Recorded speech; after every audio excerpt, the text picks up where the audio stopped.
你好，到那边好，坐下来再说啊。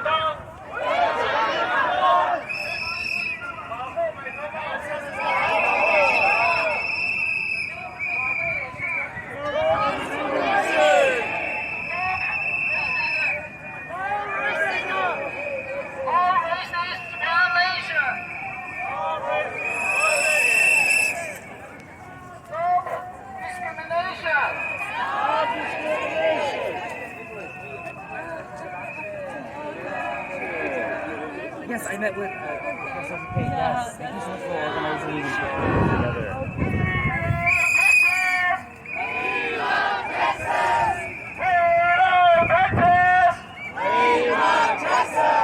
Texas is my home too!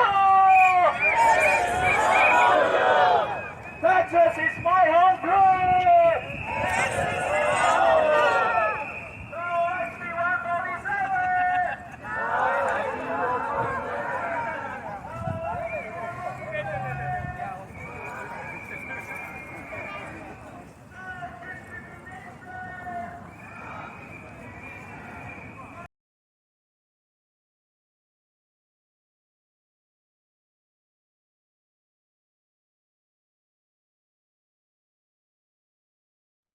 Good afternoon, everyone. Welcome to the first one of the two webinar series. My name is Stephen Pei from the Battleground in Texas. I would like to thank all of you for supporting our efforts in Texas. However, this is no longer and was never a Texas-only issue. Some of you may know me that I'm the founding chair of United Chinese Americans. However, I'm here today speaking as a co-organizer of APA Justice to introduce our partners, Haipei Shue, founder and the president of United Chinese Americans, and Keliang, founder and executive director of the 1882 Foundation. He will say a few words about the second webinar of this series at the end of today's webinar. As you all know, the Chinese Exclusion Act was signed by President Chester Arthur in 1882.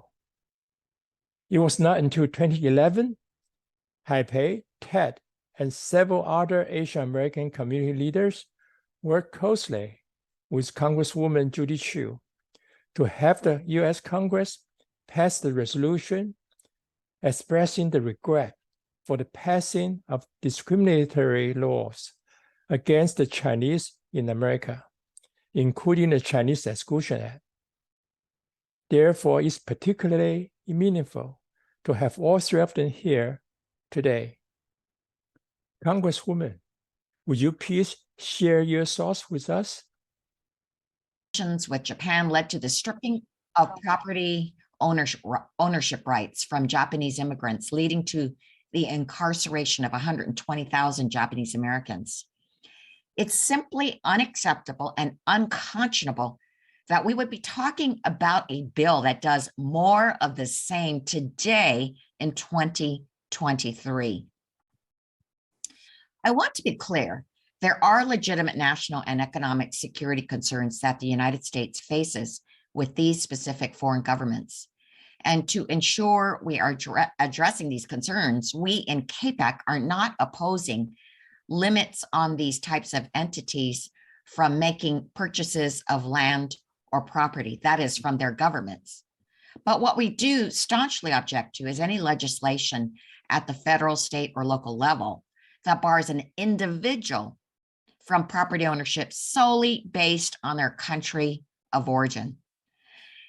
As tensions continue to rise, I know that many in our communities worry that we will be collateral damage in the escalation of our competition with China. And our history shows us that what starts with one supposedly innocuous restriction in the name of economic or national security can be the start of a slippery slope in violating civil rights of our communities, just like we have seen before. At this moment of heightened US-China tensions, and as we in Congress remain vigilant in protecting our national and economic security, CAPAC will use its power to raise our voices and ensure that we are not eroding the civil liberties of individuals in our communities.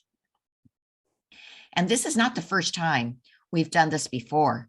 In 2021, we fought back against an amendment that a Republican Congress member wanted to put into the fiscal year 2022 agricultural appropriations bill, barring all Chinese nationals from owning U.S. agricultural land.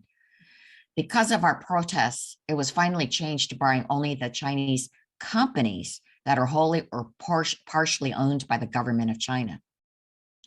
Today, CAPAC is just as prepared to push back against similar policies brought forth on the federal level in the 118th Congress, our current Congress.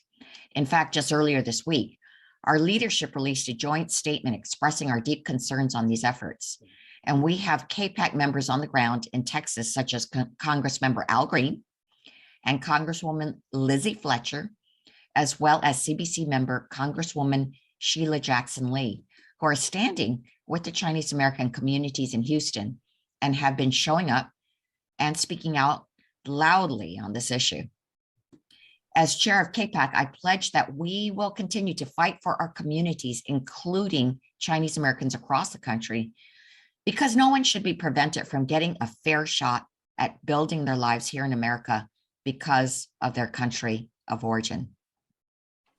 I look forward to strengthening our partnership with all of you to ensure this continues to be a country inclusive of all people and where everybody is treated equally. Thank you. Thank you, Congresswoman. I think we really appreciate taking the time to talk to all of us, in particular from those from Houston. We really appreciate that. If you can stay, that would be wonderful. But let's move on to State Representative Jin Wu. I think since the beginning, Jin Wu has been leading the whole effort in the whole state of Texas. He is supporting everyone. You can look at him. He's pretty tired because working continuously over the past months. And Jin has been state rep for 6 terms already and has been in that position for over 10 years now. And Jin, would you please tell the audience what is going on in Texas? Thank you so much, Stephen. And Congressman Shue, it's a truly an honor to be on this panel with you. Been a big fan of yours for a long time. So thank you so much for joining us. We really appreciate your time. So, we actually didn't find out about this bill kind of recently. The bill actually filed back in November, but because the way it was drafted, it was kind of like it hid itself away until Governor Abbott tweeted out about it, and then people started taking a closer look. And when I was notified of it and I took a look at it, I was floored about how extreme and how egregious this legislation was. And I think there's a lot of people who may not fully understand what the ramifications are of this legislation and what it means to the community. But let me put it this way: the senator who's carrying this bill in her public statements to the press consistently say that this is their effort to limit the acquisition of Texas land by adversarial nations and agents. But at the same time, their legislation affects every single immigrant from these 4 countries. And what that really needs to be made clear for everyone listening is that they're very out front saying that they are treating every immigrant, every refugee, every lawful resident, every visa holder, everyone who is from these countries as an enemy of this nation. And that's a really, really dangerous type of statement. And that, you don't have to read between the lines. This is actually what they're saying. And, I'm not sure if they have lined up what they're saying with what's in the bill. You said this type of legislation is not new. We've been fighting this kind of stuff for well over 140 years. And is this just the same type of philosophy and idea over and over again? Back in the 1800s, back in the early 1900s, Indian land laws. The reason they passed them, especially in Texas, was because Chinese immigrants were moving into the south of Texas and buying up farmland to farm, because that's all they knew how to do. And people looked at them and said, those people are very strange. They speak weird languages. They look really different. They eat kind of weird foods, and they can't possibly be Americans. They can't possibly be one of us. They can't possibly assimilate and join our society. So therefore, we don't want them as our neighbors. And so Texas passed laws that said Chinese and Japanese people were not allowed to own land in the state. And many, many other states followed suit. So this, what we have here, what we have here is essentially the same thing. Now, they don't say like they can't assimilate anymore, but they say, well, everyone from those countries, from these 4 countries, every immigrant, whether they're running from the government or not, is a potential spy for that government. And I think there's needs to be a sense of, for us, a sense of irony to understand this is like, if you're North Korean, if you're Iranian and you're in the US, because we have no diplomatic relationship with either of those 2 countries, you're a refugee from those countries. You are fleeing for your life from North Korea, from Iran, and to come here and to be discriminated against as a punishment for the actions of the government you just fled from is I think, a special type of injustice. And it would be funny, it would be ironic if it wasn't so harmful and just so damaging to our entire community. And one of the big things, just as Congresswoman Shue said, my big concern about this is not this legislation. My concern is about the continuing rise of anti-Asian hate. And this hate will now, and I know for the Iranian community, for the Muslim community, for the Middle Eastern community, they've already experienced it. They've already felt the pain of this. And our community is now feeling that is government-sanctioned hatred. This type of legislation is point blank saying to people, hey, all those people you're afraid of, all those people you kind of have ill feelings about, you're right. We agree with you. The government agrees with you. And in not so many words, this type of legislation, even if it passes, even if it's struck down by the courts, if it passes, it becomes a green light. It becomes a green light to all those who want to find a reason to spread hate and spread violence. And that's the real danger of this stuff. That's the real danger. It's not politics, it's not policy, but the real danger is worrying about whether my mom's going to get accosted when she goes grocery shopping, whether somebody's going to try to harm my boys. And, as I talk to my wife, because people know where I live, whether somebody's going to drive in front of my house and start shooting because they see an Asian person and they automatically think spy, they automatically think traitor, they automatically think enemy, because that's what the law says.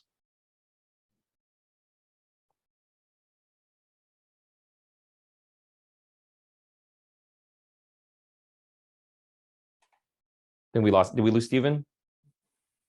Haipei? Yep. Would you please unmute yourself? Then you can take over. You are unmute. Okay. Yeah, I couldn't get in as a panelist for some reasons I could add. So I've been listening to all this time from a car. I apologize. My flight was delayed for more than 2 hours. Thanks for Jing for your as my words are haunting and powerful speech. That's something that we all need to think about, how this can go from a legislative body down to the society as a whole. I think next in line will be the president from Iranian American Council, Jamal. Thank you so much for your community to step up, and we have been working together for many other issues too. Glad to see you here. Thank you so much for having me. Obviously, I wish we were convening under better circumstances, but I'm just so grateful for this coalition, for your organizations, for Representative Wu and his just tenacious efforts to oppose this legislation. And I couldn't agree more with his comments. And I think that, if anything, we should treat this as a moment to make our community stronger and to forge these alliances as a matter of necessity, to build political power together, to not just defend our community's rights and our allied community's rights, but defend all American rights and all immigrant rights. And this is such a fundamental issue. So building off of Representative Wu's comments, we see sort of three big problems with this bill beyond just the fact of the policy. One, as has been mentioned, this is Texas specific, but this is part of a national trend and is a national campaign where I think Texas is right now the beachhead to try to shut this down before it metastasizes and becomes copycat. That copycat legislation arises in different states, different legislatures, and eventually federal legislation potentially gets passed. Or we have a presidential administration which follows in the footsteps of the Trump administration and by executive order passes measures like this into U.S. policy. So stopping this here in Texas right now is really vital.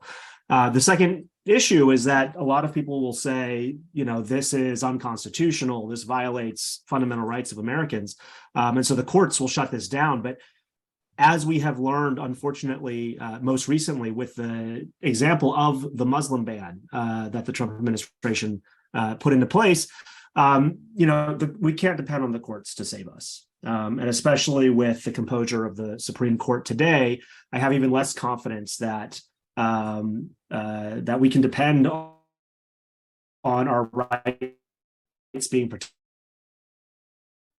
in that way. And so I think we have to have, if necessary, if this does become law in Texas, if this does become law elsewhere, but it's really vital that we have a political victory because we can't depend on those legal protections. And then the third is really what the representative was saying, is the chilling effect that this has. When you have the imprimatur of the state, of the government for discrimination, for racism and treating people differently based on their national origin, it has a trickle-down effect. It comes with a stamp of approval that many in society look at as validation for themselves engaging in this type of discrimination and becoming, vigilante enforcers of the government's discriminatory laws and regulations. For Iranian Americans, there have been a number of immigration and economic discrimination issues over recent years that have been put into mostly in federal law and federal policy, not as a result of anything that Iranian Americans have done, but as a result of supposedly tensions among governments and the inability of our government in these cases to distinguish between a government and a people and Americans who happen to hail from the country with whom our government has tensions with. Just a couple of examples of this. In 2015, legislation was offered, HR 158, which said that dual nationals from Iran and Syria and other countries that the U.S. has designated as state sponsors of terror that dual nationals would no longer be eligible for the visa waiver program. And anybody who traveled to those countries would no longer be eligible for the visa waiver program. Now, some people thought, okay, this is, in the weeds. I mean, you're not having the right to travel to the United States without a visa if you're from one of the many countries that the U.S. has visa waiver relations with. Okay, this isn't a big deal. You have to go through a couple of extra steps. And, this was a Republican-led bill. Democrats said, look, this is a compromise. It could be much worse. If we don't sign this bill that simply, tells you if you are a British doctor of Iranian descent, and you want to go on a trip to the United States for a medical conference, you're treated differently than your colleagues. You're not able to go through the visa waiver program. You have to go through special steps. But this is a compromise because the alternative would have been a total ban that was being proposed by Republicans in the House, a total ban on refugees. And it was under that rationale that Obama signed it. He said, look, I don't love this, but it's a compromise for something much worse. Well, lo and behold, a year later, there was a ban imposed on all refugees and a ban imposed on all Iranians seeking to come to the United States, as well as other Muslim majority countries under Trump's Muslim ban. And what Donald Trump said many times was, hey, Obama did it. The list of countries that we're banning, it's not from me, it's from legislation that Obama signed into law. And today, we still have this law in place. The Muslim ban has been overturned thanks to the Biden administration, and yet we still see a de facto ban in place if you travel to those countries. People are not getting visas if they travel to those countries. And so this has this tremendous chilling effect on so many other facets of our immigration system. Similarly, for Iranian Americans, sanctions, sanctions that are in place purportedly to put pressure on Iran's government to change its behavior, to hold it accountable for its many abuses of human rights and of international norms. Those sanctions, though, are so broad. They target, there's a total embargo on Iran, there's restrictions on banking. And the result is, if I want to send somebody money on Venmo, if I go out to dinner and I get cello kebab, at an Iranian restaurant, and I send somebody money on Venmo that says Persian food or anything related to Iran or being Persian or being Iranian, Venmo will literally ask me what I had for dinner. Venmo will literally freeze the transaction and contact you and say, we're not letting this transaction go through because it has these trigger words in it. And because of sanctions in US law, we have to treat you differently than we would treat any other American because of those measures.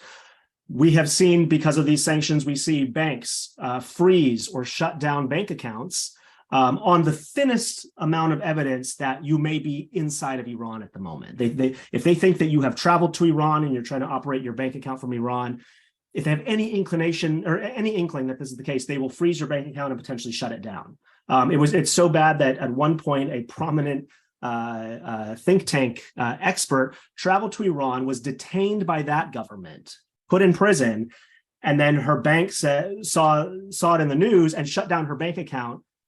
Because they said, okay, well, it's a sanctions violation if we let you have a bank account because now you're a resident of Iran. It affects us here too, people having their bank accounts shut down. I know people who, in one case, a family almost had their house foreclosed upon because the bank account that they used to pay for their mortgage got shut down. They had no awareness of this. The bank did not inform them. They said, well, we're simply complying with national security laws and restrictions. And so they almost lost their house.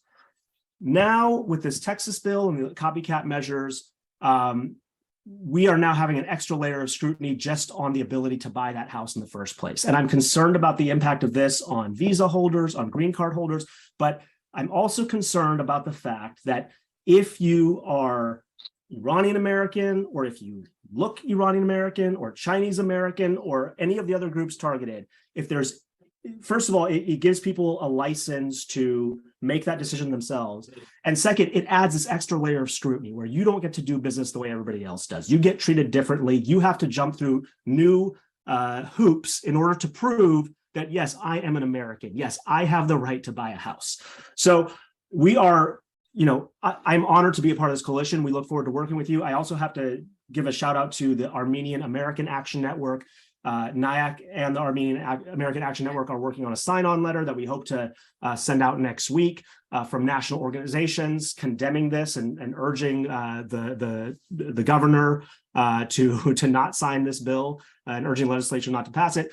And we look forward to helping mobilize our community as well as the broader community that was mobilized as part of opposing the Muslim ban, the Arab American community, the Muslim American community, and others, so that we can stop this bill in its tracks and not allow this to become yet another right, yet another form of indignity that becomes codified into law, just so that a governor or a leader can score some points with the most deplorable elements of their constituency who want to see this sort of discrimination codified into law. So thanks for having me, and I look forward to the work ahead. Thanks, Jamal. Next, my friend Clay. Clay has been a leading lawyer firm in Silicon Valley, and last year their group has taken the initiative and take on the Trump administration's ban on WeChat, a Chinese popular app, where most of the Chinese Americans in this country are on that app. It's not just Chinese. So, and they had a very successful fight on that, and that decision has been turned over by the appeals court. Clay, please, your time. Thank you, Haipei. Let me start by a quote. The Japanese Americans are said to constitute a menace, a yellow pearl to the welfare of the state. They're said to be so disloyal and so undesirous of working for the welfare of the state that they must be denied the right to earn a living. The alien land law forbids aliens ineligible for American citizenship to acquire, own, occupy, lease, or transfer agricultural land. In our view of the case, the state has discriminated against Fred Oyama, a Japanese American. The discrimination is based solely on his parents' country of origin, and there is absent the compelling justification which would be needed to sustain discrimination of that nature. This is not something written by a lawyer just in response to the recent Texas bill. This is a ruling from the US Supreme Court 75 years ago regarding a California law prohibiting Asian Americans from owning agricultural land. So now history is repeating itself. We people from Asia are no strangers to this type of discrimination. But most of this happened about more than 100 years ago. During the American recession in the 1870s, the white so-called working men's party rose to power by getting elected with one slogan: the Chinese must go. The San Francisco Chronicle newspaper repeatedly incited the fear of the yellow pearl with headlines that read, "The Chinese invasion, they're coming, 900,000 strong." As a result, there were laws banning Chinese from becoming US citizens. There were laws requiring Chinese business owners paying a special and extra tax. And there were laws prohibiting Chinese from owning land. And this country has come far.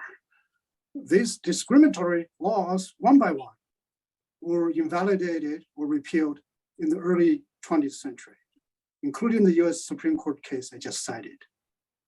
And since then, we had the civil rights movement and Martin Luther King, and interracial marriage finally became legal. Obstacles were finally lifted to allow Black voters to vote freely. And not too long ago, gays and lesbians were allowed to marry. And this is why I come to this country, the country of opportunity, equality, and rule of law. In 1997, I came to this country with nothing and knew nobody. And today I'm a living example of the American dream. So this is personal to me. And this is why 2.5 years ago, when President Trump issued an executive order banning the use of WeChat in this country, several colleagues of mine and I decided to work together pro bono. We sued the president and we won. We had a preliminary injunction against the sitting president, basically telling him that you have crossed the line. The legal reason we prevailed is that the WeChat ban violated the freedom of speech under the First Amendment. But the real reason that motivated me to start the fight is the executive ban of WeChat is racism in plain sight. In this country, 99.9% of WeChat users are Chinese Americans. So the WeChat ban targeted no one else but Chinese Americans. If that's not racism, then I don't know what racism is anymore. The Texas bill is the same deal. It is not about national security. It is racist. Its racist intention is quite plain. They're not shy about this. They have singled out Chinese and 3 other races. If we cannot stop this bill, what's next? Banning chopsticks and fortune cookies in the state of Texas? Maybe taking a mandatory loyalty oath before anyone can go to Panda Express? Or let's just make it simple, rounding up all Chinese for internment camps. And today I came here to speak on behalf of a nonprofit organization called the Chinese American Legal Defense Alliance, or CAUDA for short. And CAUDA's mission is to reduce and eliminate racial discrimination against Chinese Americans in this country. And if the Texas bill becomes law, CAUDA will file a lawsuit immediately. And we're prepared to take this fight all the way to the Supreme Court. Racism must be stopped. Thank you very much. Thank you, Clay, for your passionate speech. Now we move on to David. David is a resident lawyer at ACLU of Texas. I don't need to introduce ACLU, is a household name in this country. And also specifically, our community has also benefited from ACLU's legal skills and the commitment. Just last year, ACLU has joined the fight for Sherry Chen and won that fight for her equal treatment in some district court. So here's David.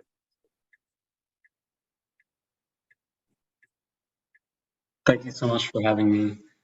I've been asked as a civil rights lawyer to speak about some of the legal dimensions of this bill, which is a challenge because I think Clay actually did a great job already of doing that.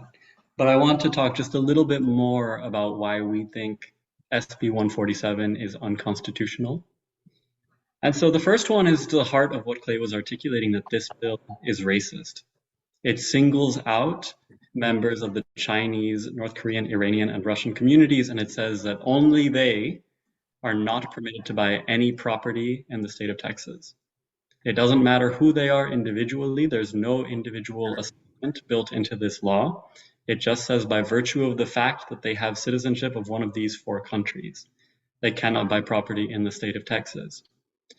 One of the primary reasons that that is unconstitutional is the 14th Amendment to the United States Constitution, which provides that all persons within a state are subject to the protection of that state, that states must provide due process of the law before depriving life, liberty, or property, and that all persons within a state's border, citizen and non-citizen alike, are entitled to equal protection of the laws.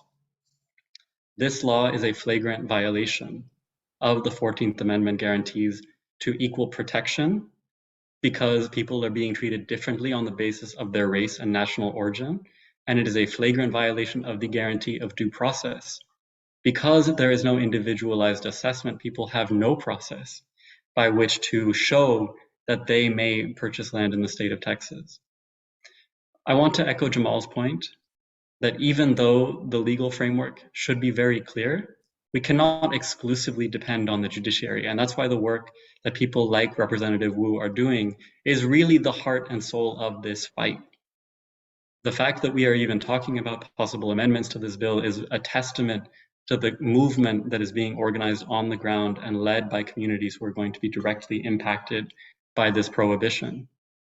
But the legal arguments are strong, and that's why litigation, like the litigation Mr. Shue is speaking about, is so important, because there is a fighting chance that the courts can do the right thing here. This is not a partisan issue.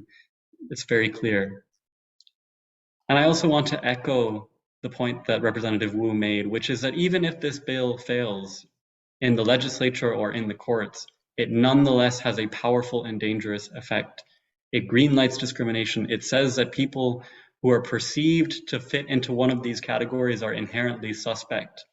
And you cannot reduce the stink of that kind of accusation unless you name it and unless you challenge it and dispute it. I've been asked to speak a bit about the Muslim ban as well. And as Jamal pointed out, the Supreme Court allowed the Muslim ban to stay in effect. And just as background, the Muslim ban was an executive measure by the Trump administration in its early days to prohibit persons from certain Muslim majority countries from entering the United States. And so, like the anti-Asian prohibitions of the 19th century, people who left on a plane while it was still legal for them to return to the United States, visa in hand, when they arrived, they were no longer allowed to enter. And the Supreme Court allowed that decision to stand on two bases. The first is by the time the Supreme Court ruled on the question, the Trump administration had added other nations. And so the Supreme Court allowed the Trump administration to assert that it was not exclusively a Muslim ban. We think that that decision was wrong. It was clearly a Muslim ban. Nonetheless, the Supreme Court found it important that the categorization became more neutral. And second, what's very important is that that was a measure taken by the President of the United States federal government. What Texas is doing here is flagrantly unconstitutional by that standard alone, because the foreign affairs power is vested in the President and Congress of the United States. The judiciary, the states, they do not execute foreign affairs powers.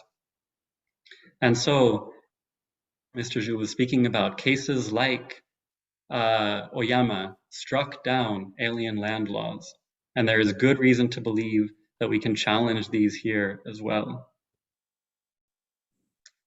We nonetheless want to uplift the racism and xenophobia of these bills, and I thank the speakers, including Congressman Shue, who raised that history, which I think is too often ignored in the way that we're brought up, especially in a place like Texas.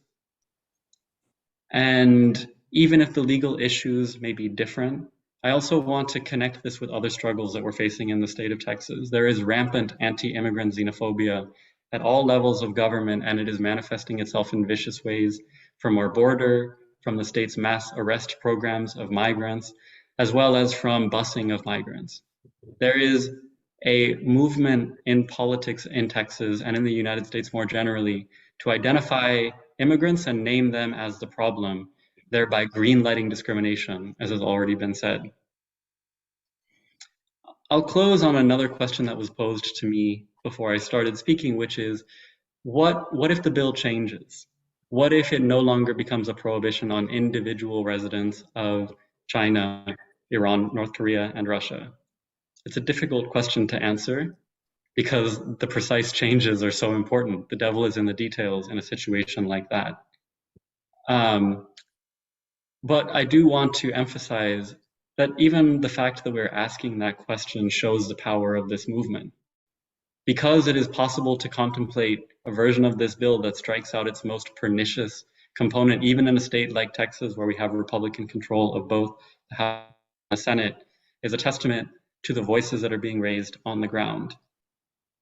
And so I think I'll close with that, just as a broader thanks to all of the individuals who are here, all of the individuals who are in this Zoom or in Texas organizing on this issue. This is a collective action, and it's really an honor and a privilege to see it forming in real time. Thank you, David. With that, we are done with our panelist presentations, and let's go to some question and answers. Steve, do you know which one is the first one that our audience has posted? There's a question. There's a question from Cassie Lee. She wants to know, some of my friends said they agree to the terms of business entities and the foreign governments. They only want to change the section of the individual citizens. Partially agree. Should it be another option for them to wait for this bill go into committee reviews and make amendments to exclude individual citizens? So is that who can answer that question? Well, Jean, would you be able to respond to that one? That's very specific. Yeah, let me it's hard to address it exactly like that. Let me put it this way. So in terms of the legislation itself, right, at least the 147, and there's other bills that are popping up as we speak. In terms of 147, even if they modify it, even if they change it, even if they cut out the portions about green card holders, it's still going to include visa holders, right? So number one, it's still saying anyone with a visa from these countries is going to be treated like a spy, going to be treated like an enemy of this country. So everybody from these countries are going to be treated as an enemy of the United States. So that's number one. Number two, that if you look at the bill itself, 147 modifies an existing protection in the law that says, in state law, that says all people in the state of Texas have equal rights in terms of buying property, right? And so even if you cut it down, you minimize it, you cut it back, at the end of the day, you still will have a law that says everyone in Texas is equal except for these people. And no matter how you cut it down, at the end of the day, a statement that says Chinese people, Iranian people, Russians, Koreans are less equal than everyone else, that's a dangerous thing to say. And I'm not even going to go into practically how this law would go into effect, meaning that like there are thousands of real estate transactions every single day in the state of Texas.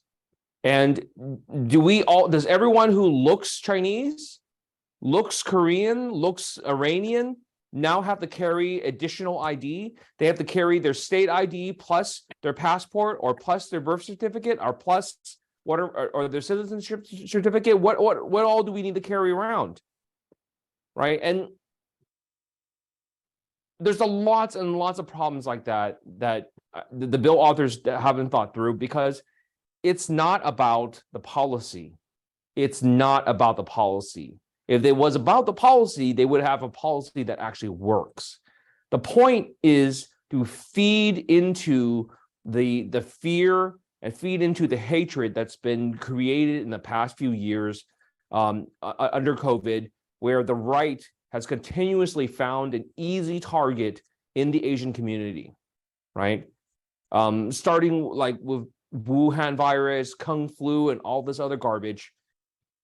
It's easy to attack Asian Americans because it's a community that historically has never really fought back. So if somebody says like we should deal with national security, we should deal with national security. But number one, national security is done at a national level. with agencies that have access to intelligence services from the CIA, NSA, FBI, State Department, military intelligence. What does Texas have access to in terms of national security intelligence? But at the same time, if you're talking about national security, we've already passed that bill. We've already passed that law in 2001 or 2021. That was Senate Bill 2116 that said that foreign companies that are connected to foreign governments, companies that are directly connected to foreign governments cannot buy into critical infrastructure. So power, water, telecom, things like that. But this bill and this type of legislation includes all properties or all farmlands. What does somebody's house have to do with national security? What does a soybean field have to do with national security, right? It's all an excuse to do the same things that they have always done to immigrant communities, and that is ban them because we don't want them, because they're strange. They can never truly be American. And that's something that our community has struggled with since time immemorial. Can I add something here? Dave? Sure.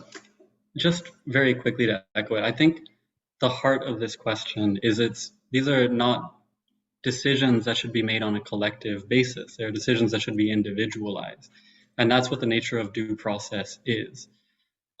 This is a bill, to be very clear, this is not a bill about whom the state of Texas chooses to contract with. The state of Texas can choose not to contract with the government of China. This is a prohibition on any acquisition of property, not on the basis of what the person acquiring the property wants to do with it, not on the basis of their conduct, but on the basis of who they are. And so for individuals and corporations, as I said, the devil is in the details. And what we would want is we would want a system of due process that doesn't discriminate on the basis of origin of the human person or corporate entity at issue. And with that, I'll cede some space to the other panelists.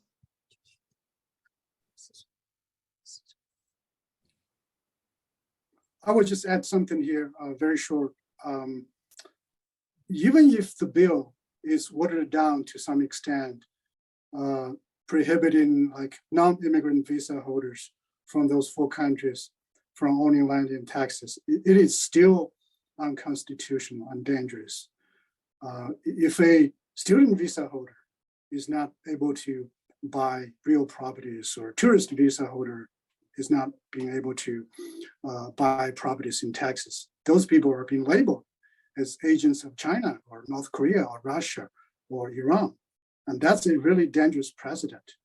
I just want to remind everybody, in 1982, a very famous case, Vincent Chan, he was beaten to death in Detroit because there was an anti-Japanese movement back in the 1980s, because the Japanese manufacturers of automobiles were taking over the US market. But Vincent Chan was mistaken as a Japanese. He was born and raised here as a US citizen. So if anyone is not safe here, any race, then nobody's safe.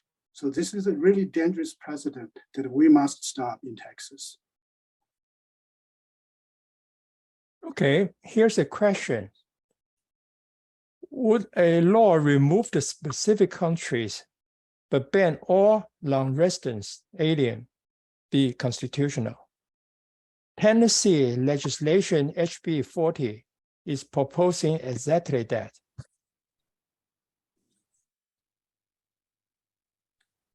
Would somebody pick on that question?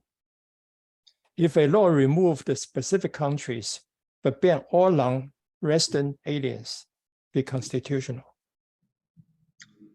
It's a difficult question. It's much more difficult than in the context of SB 147, which does specifically target individuals from specific nations.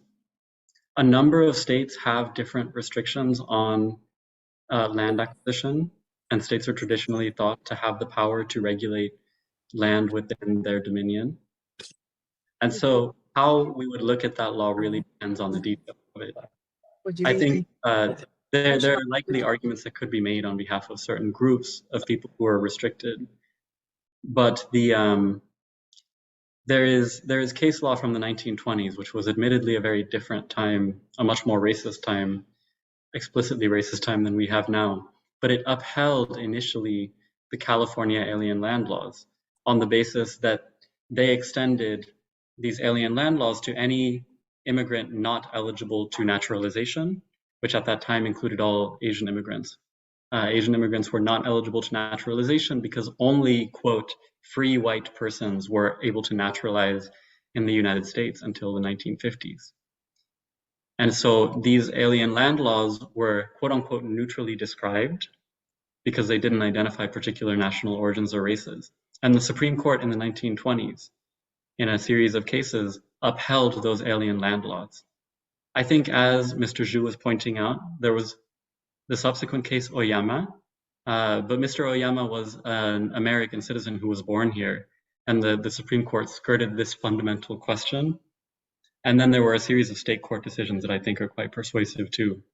But it becomes a more difficult question if the state of Texas words the case more neutrally, or if Tennessee does the same, and fixes it to a determination by the federal government, I think is also a key. I just want to add a little bit to what David just had said here. I think there is a big distinction between foreign citizens who are outside of the United States and the group of foreign citizens already living in the United States. And the latter group, I would argue, are entitled to constitutional protection for the equal protection under the 14th Amendment. So there is a valid constitutional argument to be made for foreign citizens. No matter whatever the visa status, they are entitled to that protection.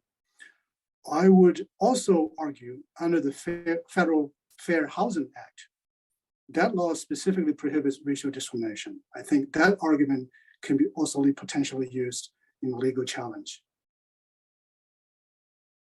Okay, there's an important question being raised. What are the actionable steps to take?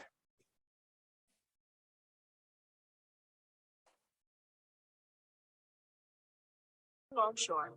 Yeah, can each of our panelists think a bit and give whatever answer you could have on the action to take from your own perspective? Sure, I'll go first. Look, I mean, this is what we've been asking people from outside of the state to do. I mean, like, if you're in the state, we hope you will,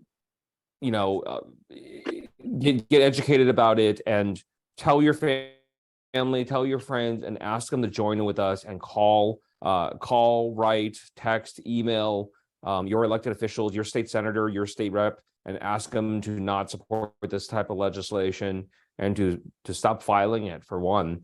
But outside of the state of Texas, I think, well, it's not really, I don't think it's really that different. So, Congresswoman Shue said it best, and it says, this is not a one-off situation. This is just, this is the very tip of the spear, that this is going to happen across the nation, especially as tensions are ramping up between the US and China. People will be looking for this opportunity to basically use the Asian community, use the Iranian community, use the Muslim community as a scapegoat for the world's problems. I mean, I had conversations with people who said, well, good that they're doing this because, like, rent prices are so high. And my question is, like, what do Chinese people, what do Iranian people being able to buy a home have to do with rent? And so those kind of sentiments of people are unhappy with where the world is, and they're looking for someone to blame. And so I think all of us, every community that has been or can be a future target, should get together. We should join together and all push back against this. We should educate ourselves, educate everyone across the nation on what's going on this rising tide of anti-immigrant, anti-Asian, anti-Muslim sentiment. And we need to push back, and we have to fight back now before it gets worse. And I think the proponents of this stuff, they're counting on the community to do what it has always done, and that is to be quiet and to just, suffer quietly in the corner. We can't let that happen. This is the time for us to speak up. This is our time to rally. We shouldn't just have protests in Texas. We should have protests in California, in New York, in Chicago, all over the nation. We should have Asian Americans coming out. We should have our coalition partners coming out and saying, this is wrong. You should not treat every immigrant, every refugee, every visa holder, green card holder, or US citizen from these countries as an enemy. And we will not stand for it. That is fundamentally un-American, and we will not stand for this anymore.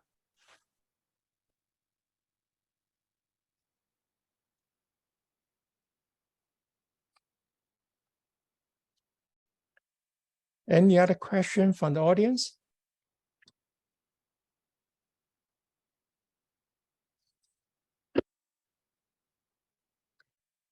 There's a lot of discussion in the chat room talking about how we should do. And I think that Lily too mentioned that they have over 100 organizations signed a petition, including on API, to stand along with us. Lily, do you want to say something? Let me give you the right to speak.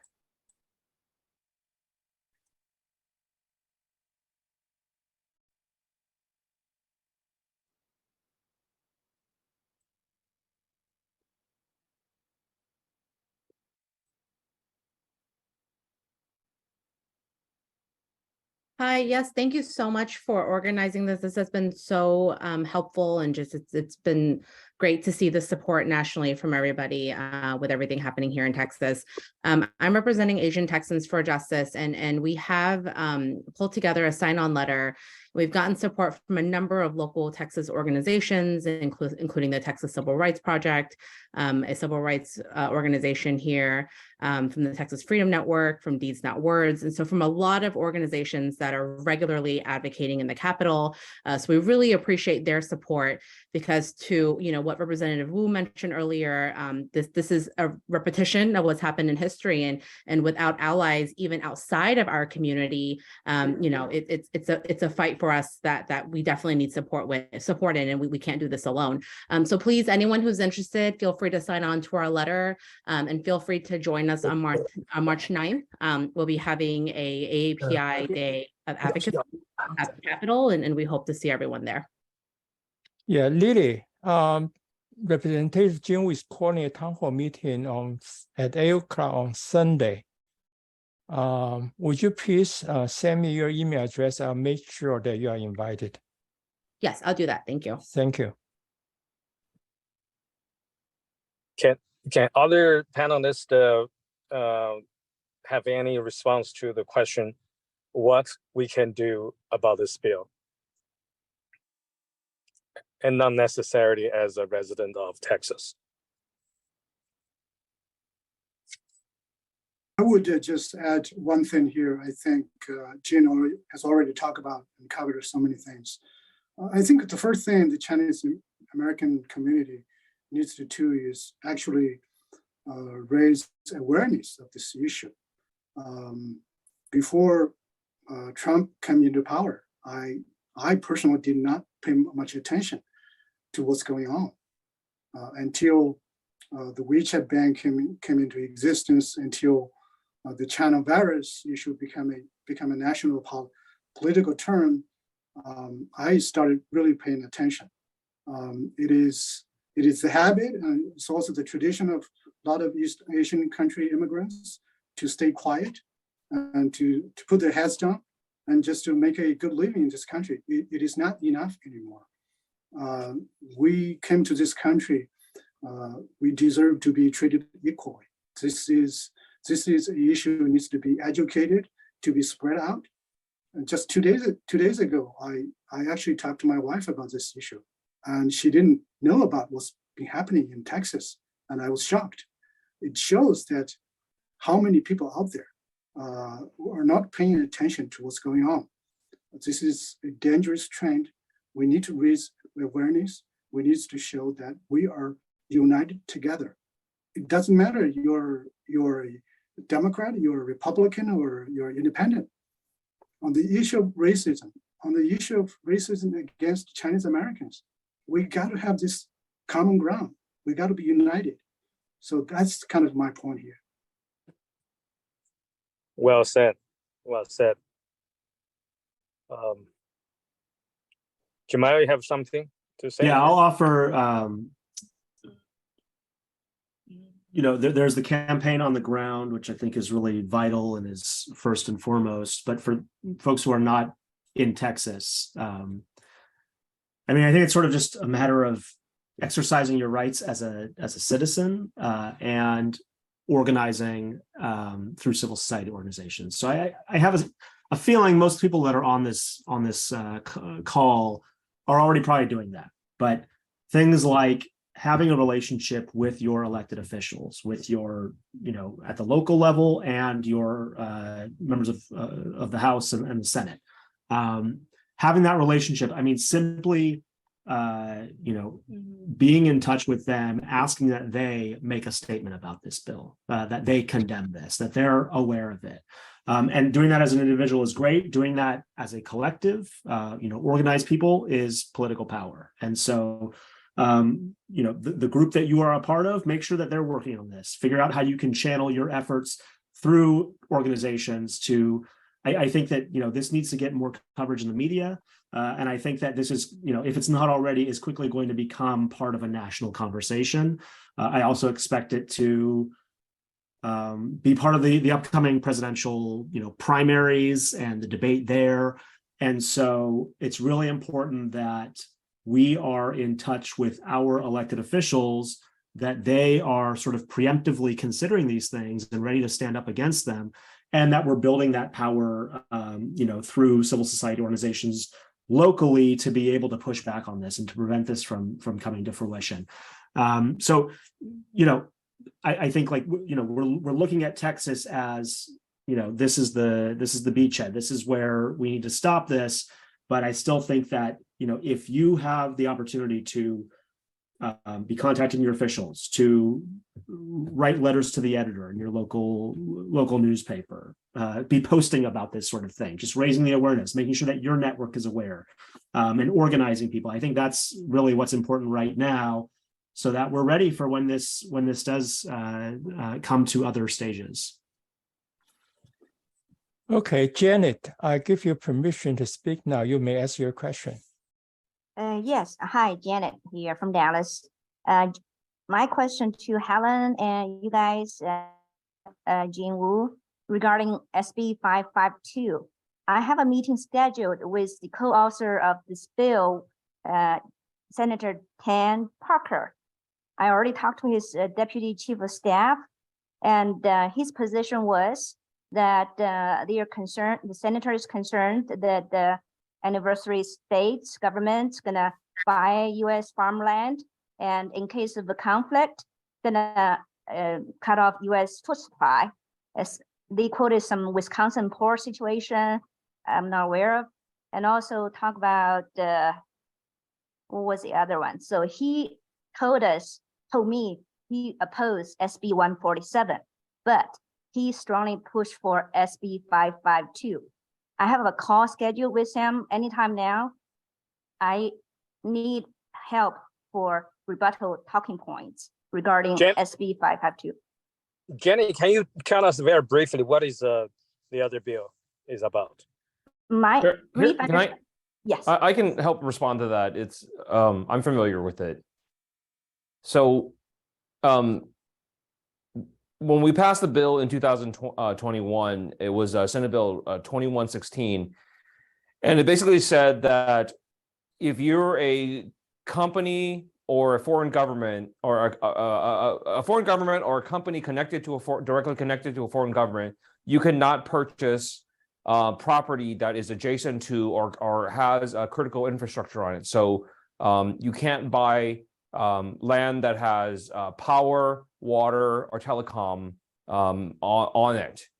And so what 552, and that was signed into law, and what 552 would do was it would categorize all agricultural land as a critical infrastructure. Okay. And so it's just like one of those things. I think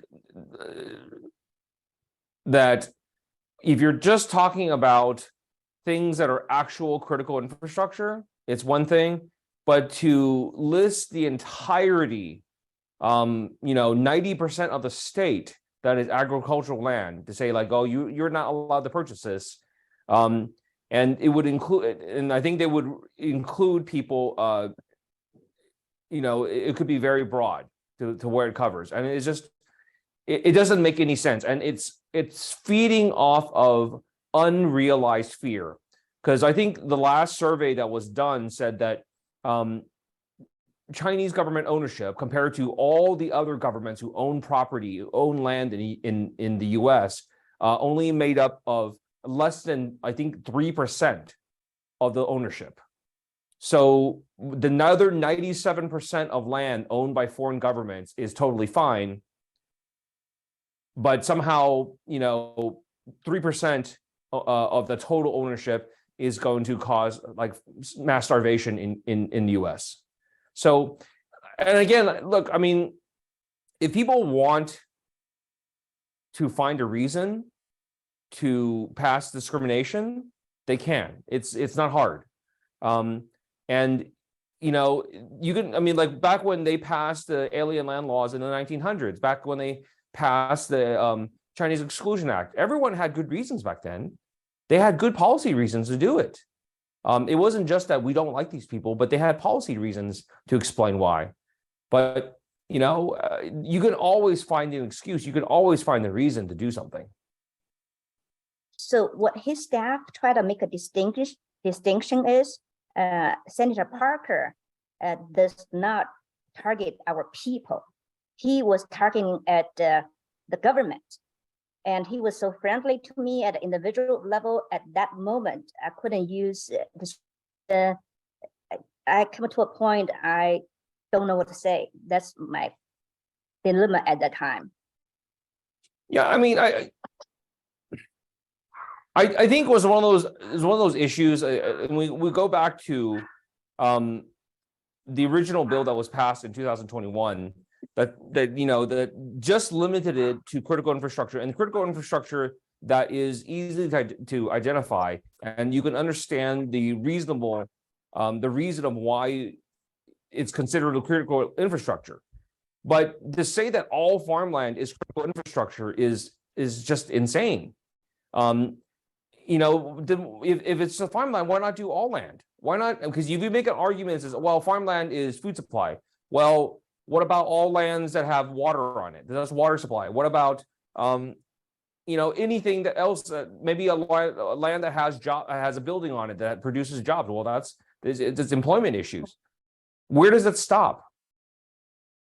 Right. In addition, I asked him, what is the vetting process? And this is the deputy chief of staff.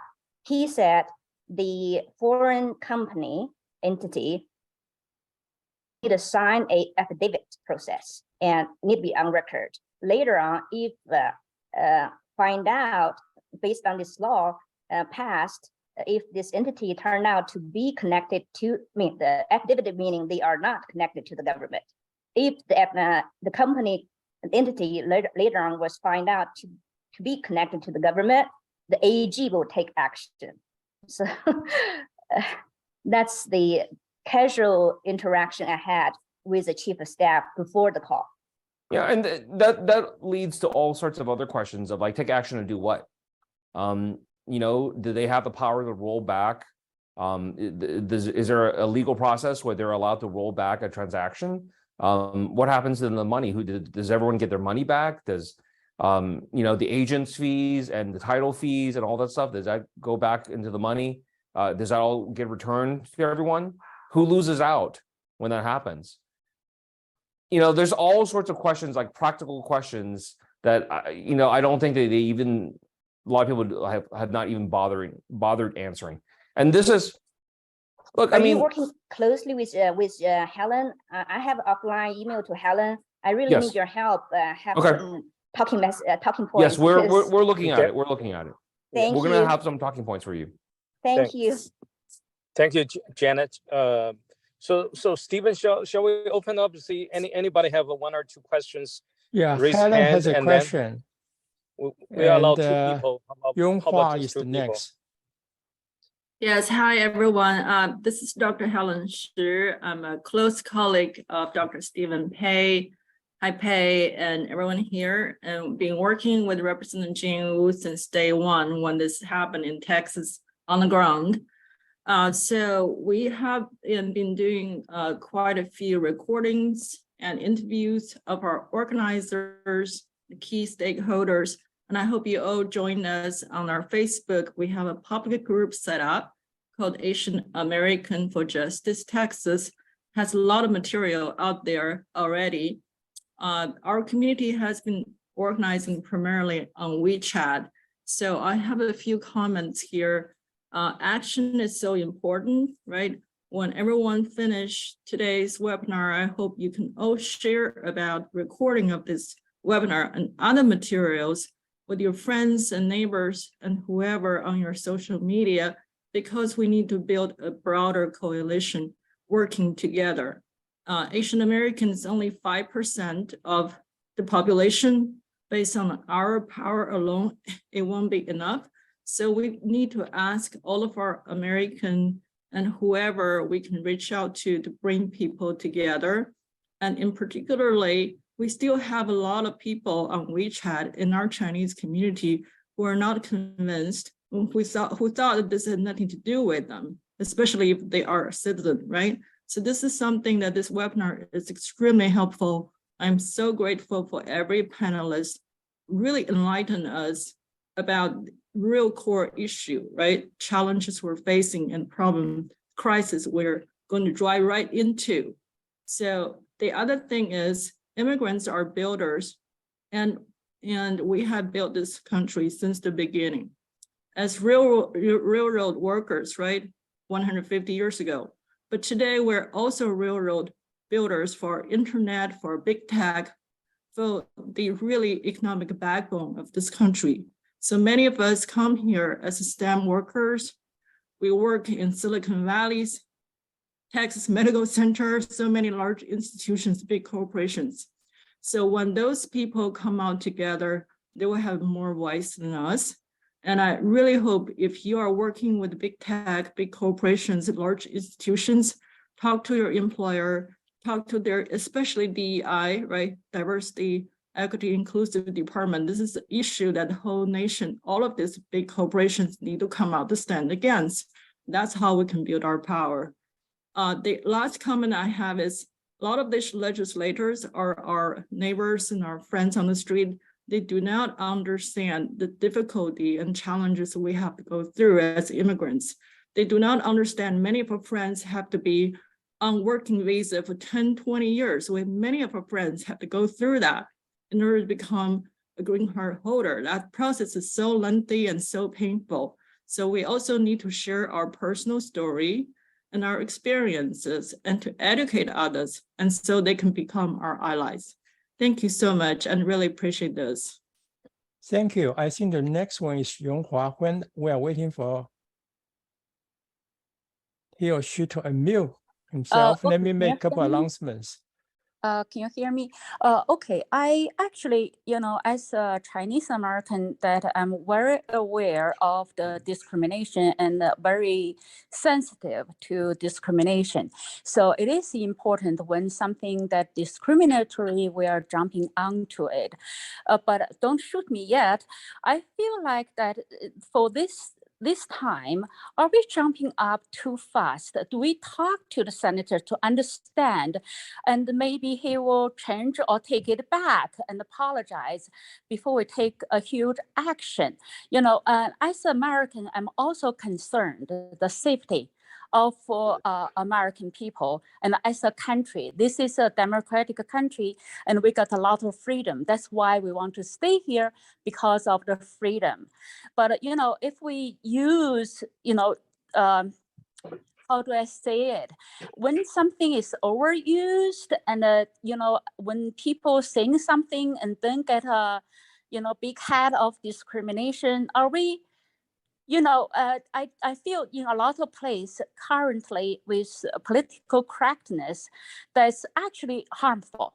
Okay, I think that we, as a group, if we want to unite all the people, and we also want to be more reasonable, that's how I feel, and this discussion is very helpful to help us to understand what's actually going on. I am watching this, but I just feel like, you know, do we talk to that senator who raised this question, and are we also address the safety concerns as American? Thank you very much. Okay, David, I saw you raise a hand, David. Yeah, thank you for that question. And I'm sure the other panelists have thoughts as well. My first reaction is that what is happening here is sort of the heart and soul of American democracy and what it's all about. And I don't think you need to apologize for it. I don't think you need to hesitate. I think this kind of organizing and standing together is truly the core of the First Amendment. And it is precisely that freedom of speech and assembly that is what makes America the great nation that it is. And so I would speak loudly and proudly without any fear of retribution, because that is your right by being here. Then I would follow that to say, this is not too loud too quickly. The frustration is often these racist and discriminatory measures. They go too long without being called out and named for what they are. We can think of the civil rights struggle in the United States. We can think of situations like the Holocaust in Nazi Germany, where you have to understand that there need to be limitations, and those limitations need to be very strict and defined very quickly. Because what this bill does, sir, you know, that's fine. You know, what I'm saying is that, you know, like if you, this one was not even become law or whatever, and that was not even discussed. If someone reads it, and we need to know the motivation of that person reads this. And if just because someone said something wrong and we jump right up, and that's very dangerous. As a democratic country, that's why I love this country, and I become a citizen, because the First Amendment is important, but it shouldn't be misused either. Thank you very much. The one other thing, maybe I'll just add 2 quick points. The very first one is this bill specifically calls out individuals from specific countries, and that is very clearly unconstitutional. So it's not something that we need to doubt or hesitate or equivocate on. This is legally impermissible. And organizing when something is a bill, I think, is the best time to organize, rather than after something is adopted by the houses of the legislature and signed by the governor. At that moment, it can be too late. The bill becomes implemented. And so this early stage is exactly when the organizing needs to happen. But I think I also want to emphasize— I fully agree on this point. I fully agree on this point. May I just finish? I'm sorry, and then I'll see. David, finish. Yeah, the other point that I want to make is I think too often we're very deferential to people who introduce language like this. We want to give them the benefit of the doubt and say, oh, they must be reasonable. They must have our best interests at heart. But what I can communicate to you is that that is not how the Texas State Legislature or our governor or our attorney general work. What this is loud and clear a racist dog whistle. It is not a policy solution. It is not geared towards safety. It is profiting off of discontent, scapegoating immigrants, and targeting them with very particular and illegal legislation. And so we have to stand up at this moment and name it for what it is. You don't reason with racism, because racism doesn't want to reason with you. The way to respond to racism is to do precisely what is happening here, which is to organize across coalitions. It's for Iranian Americans, Chinese Americans, Russian Americans, Black leaders, groups like mine that represent a coalition of different racial groups, to stand up and say, if one of us, then all of us, and we organize together. Yeah. Yeah, Thank just you. because Jen? I just Jen? say really quick. Go Yeah, ahead. let me interject. I think, first of all, there are communication with not only author of the bill, but also co-author of the bill. So I think, Yonghua, you have made your point very clear already. I think, let me make two announcements here. One, I mentioned earlier that Jing Wu is calling a town hall meeting at 8 o'clock on Sunday. All the participants here, unless you refuse to accept future emails, I will send you the meeting notice and also the Zoom link for the Sunday meeting at 8 o'clock. Secondly, the question about the video of today's meeting, the video will be posted on YouTube after some editing. Thank you. Okay, Jen, do you want to add anything to that? We're closing down here. Yeah, no, I think David hit it right on the head. And I will say this, as a member of the Asian community, we don't really overuse the call of racism because we don't ever use it, even when it's really called for. And I think this is the one time that it's really necessary. And like David said, this is not a oops, I didn't mean to file this bill kind of thing. This is very intentional, right? Not just because of this bill, but because of the previous bills, because of all the other bills in all the other states, all the statements made by people, elected officials in other states, what Governor DeSantis has done, what Governor Abbott has done. We didn't find out about this bill until Governor Abbott tweeted about how much he likes it, right? So this is not a, oops, I made a mistake and I just said something. Somebody went and filed this bill that this senator had to request this bill, and the bill would be brought back to her for her to approve and then sign and then put into the system, right? And our office has continuously reached out to her office, and while they say they will change a few things, they are intent on keeping in language that basically says that all immigrants, all visa holders, all immigrants from these countries are agents of adversarial countries, right? That their actions, actions of immigrants from these countries are considered actions of these adversarial countries. So this is not a mistake. This is not a simple error. They might have gone a little farther than they want politically, but this is what they intended the entire time. And they only pulled back after they got this massive political blowback. And they think people have said like they would not even be compromising or offering the compromise unless we had this reaction.